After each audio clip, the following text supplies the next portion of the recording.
Hey everyone, so friend कैसे हैं आप सभी। आशा है आप सभी अच्छे होंगे, मस्त होंगे, स्वस्थ होंगे। सो गाइस, आज की वीडियो काफी इंपॉर्टेंट होने वाली है उन स्टूडेंट्स के लिए जो अदर स्टेट के कैंडिडेट है और एमपी के प्राइवेट कॉलेज में एडमिशन लेना चाहते हैं। आप सभी के मन में कई सारे सवाल होंगे, जैसे कि आप 85% स्टेट कोटा में पार्टिसिपेट कर सकते हैं या नहीं कर सकते हैं, या अगर मान लो आपने 15% में कर दिया तो आप 85% स्टेट कोटा के लिए एलिजिबल होंगे या नहीं होंगे, हमको कहां पर अप्लाई करना चाहिए, क्या हम 15% ऑल इंडिया कोटा में पार्टिसिपेट करें एमपी की, या 85% स्टेट कोटा में पार्टिसिपेट करें, हमारी जो कैटेगरी है वो कहां पर लगेगी। अगर हम 85% स्टेट कोटा में पार्टिसिपेट करते हैं तो क्या हम जनरल माने जाएंगे या हमारी कैटेगरी वहां पर मान्य रहेगी, या अगर हम 15% ऑल इंडिया कोटा में पार्टिसिपेट करते हैं तो क्या हमारी वहां पर कैटेगरी मान्य रहेगी। तो आज मैं आपके जितने भी सवाल हैं एमपी आयुष काउंसलिंग के रिगार्डिंग, जो अदर स्टेट के कैंडिडेट्स थे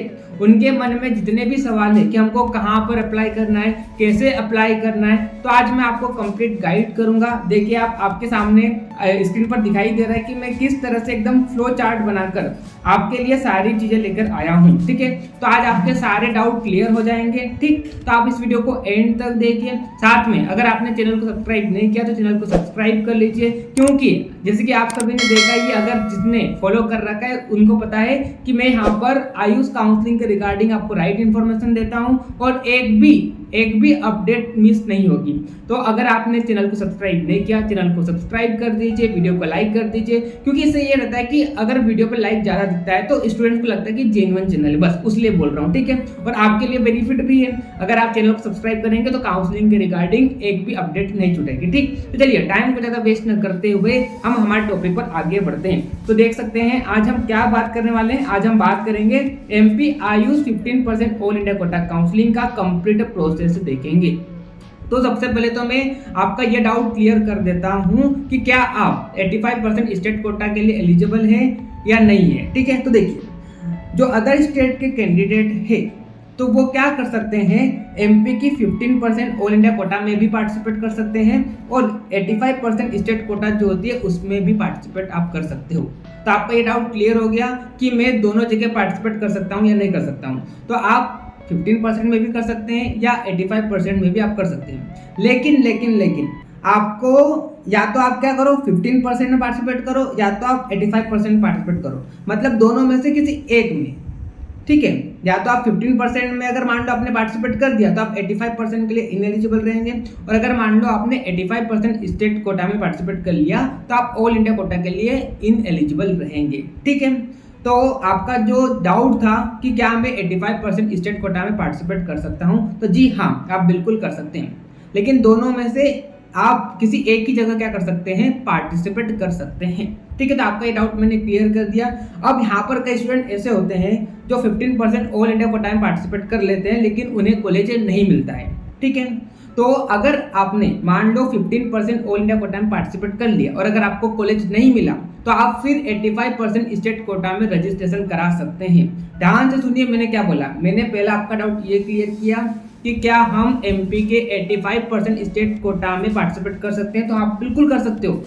ठीक है, लेकिन आपको दोनों में से किसी एक काउंसलिंग में पार्टिसिपेट करना है। अगर आपने 15% में कर लिया तो आप 85% के लिए इनएलिजिबल रह जाएंगे। अगर मान लो आपने 85% स्टेट कोटा में पार्टिसिपेट कर लिया तो आप 15% ऑल इंडिया कोटा के लिए इनएलिजिबल हो जाओगे। ठीक है, लेकिन मान लो कोई स्टूडेंट क्या करता है कि 15% ऑल इंडिया कोटा में पार्टिसिपेट कर लेता है और अब इधर उसको ये लगेगा कि मैं 85% स्टेट कोटा में पार्टिसिपेट नहीं कर सकता। तो ऐसा नहीं है। अगर आपने मान लो 15% ऑल इंडिया कोटा में पार्टिसिपेट कर लिया लेकिन वहां पर आपको कॉलेज नहीं मिला तो आप इधर कर सकते हैं, लेकिन अगर आपको वहां पर कॉलेज मिल गया तो इसके लिए आप इनएलिजिबल है। आपका मैंने ये डाउट क्लियर कर दिया। ठीक है, अब देखिए, अगर आप 85% स्टेट कोटा में पार्टिसिपेट करते हैं तो आपकी जो भी कैटेगरी है, चाहे आप ओबीसी के हो, एससी के हो, एसटी के हो, कोई भी आपकी जो भी कैटेगरी है, तो आपकी कैटेगरी मान्य नहीं होगी 85% स्टेट कोटा में और आप जनरल माने जाएंगे, आप जनरल कैटेगरी में माने जाएंगे। ठीक है, और आप सिर्फ और सिर्फ प्राइवेट कॉलेजेस की चॉइस फिलिंग कर सकते हो, आपको गवर्नमेंट कॉलेजेस की चॉइस फिलिंग करने को नहीं मिलेगा। अगर आपको गवर्नमेंट कॉलेज चाहिए तो उसके लिए आपको क्या करना होगा, AAC काउंसलिंग में पार्टिसिपेट करना होगा, है ना, जो 15% ऑल इंडिया कोटा काउंसलिंग होती है। ठीक, जो कि government college, government aided central universities है ना, नेशनल इंस्टीट्यूट जो है उनके लिए होती है, ठीक है। तो अगर आपको गवर्नमेंट में लेना है एमपी के, तो आपको फिर AA CCC काउंसलिंग में पार्टिसिपेट करना होगा, ठीक। अब अगर मैं 15% ऑल इंडिया कोटा की बात करता हूँ, तो अगर आप मान लो 15% ऑल इंडिया कोटा में पार्टिसिपेट करते हैं, तो आपकी जो भी कैटेगरी है, अगर आप जनरल के हो तो जनरल मान्य होगी, अगर आप ईडब्ल्यूएस को, ओबीसी के हो, एससी के हो, एसटी को। मतलब मेरा कहने का मतलब ये है कि अगर आप 15% ऑल इंडिया कोटा में पार्टिसिपेट करेंगे तो आपको कैटेगरी का बेनिफिट मिलेगा, लेकिन अगर आप 85% स्टेट कोटा में पार्टिसिपेट करते हैं तो आपको कैटेगरी का बेनिफिट नहीं मिलेगा, ठीक। और यहाँ पर भी आपको सिर्फ प्राइवेट कॉलेज की चॉइस फिलिंग करने को मिलेगी, यानी कि जितने भी प्राइवेट कॉलेजेस हैं उनकी जितनी भी सीट है उनकी 15% सीट आपके लिए रहेगी, तो आप सिर्फ प्राइवेट कॉलेज की चॉइस फिलिंग कर सकते हो, ठीक। चलिए, अब कई स्टूडेंट्स के मन में ये सवाल उठता है कि हम 15% में भी कर सकते हैं और 85% में भी कर सकते हैं, तो हमें कहाँ पर अप्लाई करना चाहिए? क्या हमको 15% में करना चाहिए या हमको 85% स्टेट कोटा में पार्टिसिपेट करना चाहिए? तो आपको मैं बता दूं, जिनके थोड़े कम मार्क्स है, जिनके कम मार्क्स है उनको 85% स्टेट कोटा में पार्टिसिपेट करना है, जिनके अच्छे मार्क्स है, हाई मार्क्स है, तो वो 15% ऑल इंडिया में पार्टिसिपेट कर सकता है, ठीक है। क्योंकि देखो आप देखिए ना, यहाँ पर आपके लिए 85% सीट है, वहाँ पर सिर्फ 15% सीट रहेगी, ठीक है।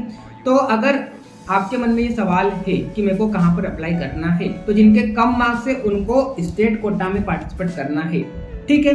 बाकी अगर मान लो आपके अच्छे मार्क्स है तो आप 15% ऑल इंडिया कोटा में भी पार्टिसिपेट कर सकते हो, ठीक है। और आप दोनों में से किसी एक ही काउंसलिंग के लिए एलिजिबल रहेंगे, मैं आपको बोल रहा हूँ फिर, है ना। लेकिन अगर मान लो आपने गलती से 15% ऑल इंडिया कोटा में पार्टिसिपेट कर लिया, लेकिन वहाँ पर आपको कॉलेज नहीं मिला और 85% स्टेट कोटा का रजिस्ट्रेशन खुला है, यानी कि आप यहाँ पर चांस है कि आप कर सकते हो, तो आप बिल्कुल कर सकते हो, ठीक है। मैं जो बोल रहा हूँ मेरी बातों का ध्यान से सुनना, अलग वे में आप मत लेना, ठीक। चलिए, उसके बाद हम बात करते हैं कैसे आपको अप्लाई करना है। तो आपको क्या करना है, अप्लाई करने के लिए, रजिस्ट्रेशन करने के लिए आपको वेबसाइट पर जाना है। वेबसाइट कौन सी है? www.ayush.mponline.gov.in। तो इस वेबसाइट पर आपको जाना है। आप जैसे इस वेबसाइट पर क्लिक करेंगे, गूगल क्रोम पर आप इस वेबसाइट को सर्च करेंगे, तो आप जैसे ही वेबसाइट पर जाते हैं, क्लिक करते हैं, तो कुछ इस तरह का आपको वहाँ पर इंटरफेस दिखाई देगा। तो आपको यहाँ पर जो पहला ऑप्शन दिखाई दे रहा है MP state AYUSH NEET UG, अब ये लास्ट ईयर का है, तो इस साल का आप यहाँ पर 24 लिखा हुआ है, ठीक है। तो अगर आप 85% स्टेट कोटा में पार्टिसिपेट करना चाहते हैं तो आपको इस ऑप्शन पर क्लिक करके रजिस्ट्रेशन प्रोसेस करना है, कि जो भी आपको दिखेगा वहाँ पर, ठीक है। और अगर मान लो आप MP की 15% ऑल इंडिया कोटा में पार्टिसिपेट करना चाहते हैं, तो आपको फिर यहाँ पर ऑप्शन दिखाई दे रहा है, आप देखिए यहाँ पर ये रहा, all India quota seat of private institution AYUSH NEET UG counselling, यहाँ पर 2024 लिखा जाएगा, BMS BHMS BMS। अगर आपको MP के 15% ऑल इंडिया कोटा में पार्टिसिपेट करना है तो आपको यहाँ पर क्लिक करना होगा, फिर आगे आपको रजिस्ट्रेशन प्रोसेस करना होगा, ठीक है। अब देखिए यहाँ पर, अब रजिस्ट्रेशन, तो देखो सबसे पहली स्टेप जो है, आप दोनों में से अब मैं यहाँ पर ये जो स्टेप्स बता रहा हूँ, ये सारी जो स्टेप्स बता रहा हूँ वो मैं किसके लिए बता रहा हूँ? 15% ऑल इंडिया कोटा काउंसलिंग के लिए बता रहा हूँ, ठीक है। तो आप 85% में अगर आप पार्टिसिपेट करेंगे तो उसके लिए मैंने ऑलरेडी वीडियो अपलोड कर दिया, तो आप वहाँ पर जाके देखिए।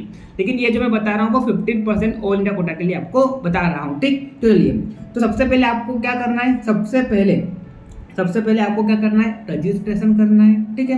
रजिस्ट्रेशन आप कैसे करेंगे? तो मैंने आपको बताया, ये वाला जो ऑप्शन दिखाई दे रहा है, अगर आप 15% ऑल इंडिया कोटा में पार्टिसिपेट करना चाहते हैं तो इस ऑप्शन पे आपको क्लिक करना है। आपको वहाँ पर रजिस्ट्रेशन का ऑप्शन दिखेगा, तो आपको वहाँ पर रजिस्ट्रेशन फॉर्म फिल करना है, ठीक है। उसके बाद आपको क्या करना है? रजिस्ट्रेशन आपने कर दिया है ना। अब आपकी क्या आएगी? आपकी जो भी नंबर है या जितने स्टूडेंट वहाँ पर पार्टिसिपेट किए हैं, तो सबकी एक मेरिट लिस्ट आएगी, तो वेबसाइट पर वो आ जाएगी। उसका एक शेड्यूल आएगा, जब भी शेड्यूल आएगा मैं वीडियो अपलोड कर दूंगा। 15% ऑल इंडिया कोटा MP का जो है उसका अलग से शेड्यूल आता है और 85% स्टेट कोटा का अलग से शेड्यूल आता है, ठीक है। दोनों का अलग अलग शेड्यूल आता है, ठीक है। तो जब भी आएगा मैं वीडियो अपलोड कर दूंगा। अगर आपने चैनल को सब्सक्राइब नहीं किया, चैनल को सब्सक्राइब कर लीजिए। साथ में अपना Telegram channel Ayush counselling guidance करके मैंने नीचे लिंक दे रखा है, आप उसे ज्वाइन कर लीजिए। या तो आप मेरी इंस्टा ID @amanjaiswal30, लिंक आपको डिस्क्रिप्शन में मैंने दे रखा है इंस्टा ID का, आप उस पर मेरे को फॉलो कर लीजिए। जो भी डाउट आप मेरे से यहाँ पर पर्सनल पूछ सकते हो।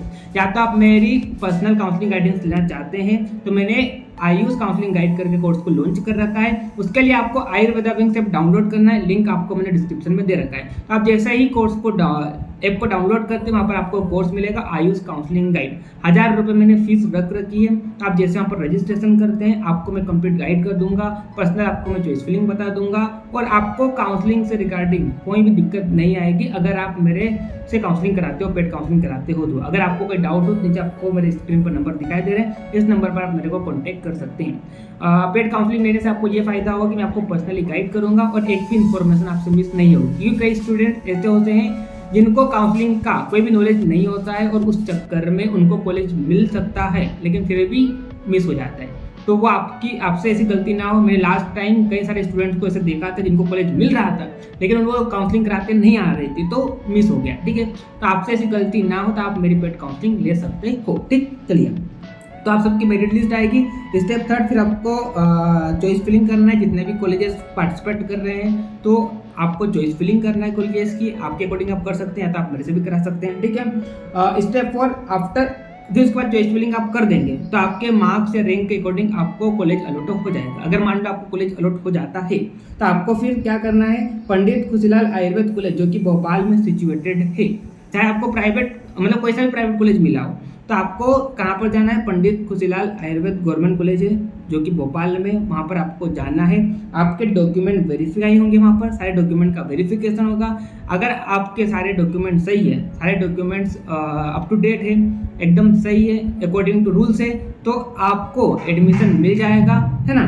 आपका एडमिशन हो जाएगा, ऑनलाइन एडमिशन होगा। आपको सारी फीस लेकर जाना है, सारे डॉक्यूमेंट साथ में वहाँ पर लेकर जाना है। ठीक है, तो डॉक्यूमेंट वेरिफिकेशन होने के बाद आपको फी पे करनी है और आपको वहाँ पर एडमिशन फाइनली हो जाएगा। तो इस तरह से ये जो मैंने बताया वो किसके लिए बताया, 15% ऑल इंडिया कोटा के लिए। अगर आप 85% स्टेट कोटा के लिए देखना चाहते हैं तो मैंने ऑलरेडी वीडियो अपलोड कर रखा है, आप जाइए चेक कीजिए, आपको वीडियो मिल जाएगा। ठीक है, तो आई होप आपको वीडियो अच्छी लगी होगी। वीडियो अच्छी लगी है तो वीडियो को लाइक कीजिए, अपने दोस्तों को भी शेयर कीजिए। ठीक है, तो मैंने आज आपको क्या बताया, मैंने 15% ऑल इंडिया कोटा का काउंसलिंग प्रोसेस बताया। तो आप दोनों जगह पार्टिसिपेट कर सकते हैं, 85% में भी और 15% में भी।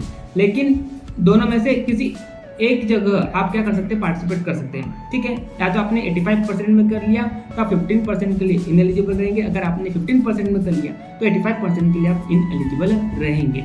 लेकिन मान लो किसी से गलती हो जाती है और वो 15% ऑल इंडिया कोटा में पार्टिसिपेट कर लेता है, लेकिन अगर वहाँ पर कॉलेज नहीं मिलता है और 85% स्टेट कोटा का रजिस्ट्रेशन पोर्टल ओपन है तो आप यहाँ पर फिर कर सकते हो। मतलब ऐसा है कि अगर आपने वहाँ पर रजिस्ट्रेशन किया और कॉलेज नहीं मिला तो आप फिर इसके लिए एलिजिबल हो, लेकिन वहाँ पर आपको सीट मिल गई, फिर आप इसके लिए इनएलिजिबल हो जाएंगे। तो आई होप आपको सब कुछ समझ में आ गया होगा। मैंने कंप्लीट, अगर आपने ध्यान से सुना होगा तो सारी प्रोसेस मैंने बता दी। तो ये जो अभी तक चल रहा था उसके अकॉर्डिंग अब देखते हैं इस साल क्या होगा। वो तो 95% चांसेस है कि ऐसी ही काउंसलिंग प्रोसेस होती है। ठीक है, तो आई होप आपको वीडियो अच्छी लगी। ठीक है, तो मिलते हैं नेक्स्ट वीडियो में और स्वस्थ रहिए, मस्त रहिए।